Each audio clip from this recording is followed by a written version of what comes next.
ધોરણ 10 નું પરિણામ આવી ગયું છે ત્યારે ઠેર ઠેર સેલિબ્રેશન કરવામાં આવી રહ્યું છે।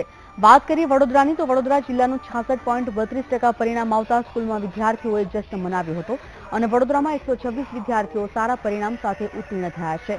આ પરિણામના કારણે વિદ્યાર્થી અને વાલીમાં આનંદ છવાયો છે અને વડોદરામાં ફરી એકવાર છોકરીઓ મેદાન મારી ગઈ છે, જ્યાં એક વિદ્યાર્થીનીએ ટ્યુશન વગર પર્સન્ટાઇલ 97 મેળવતા પરિવારમાં ખુશીનો માહોલ હતો।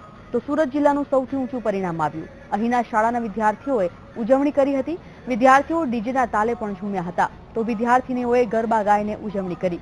મહત્વનું છે કે 79.29% પરિણામ જાહેર થયું છે અને સમગ્ર રાજ્યમાં સુરત જિલ્લો અગ્રેસર રહ્યો છે। તો આ તરફ રાજકોટ જિલ્લાનું 74.24% પરિણામ આવ્યું છે ત્યારે વિદ્યાર્થીઓમાં અને પરિવારમાં ઉત્સાહનો માહોલ જોવા મળ્યો હતો। રાજકોટ જિલ્લાના રૂપાવટી કેન્દ્રનું 97.47% પરિણામ સાથે રાજ્યમાં મોખરે રહ્યું।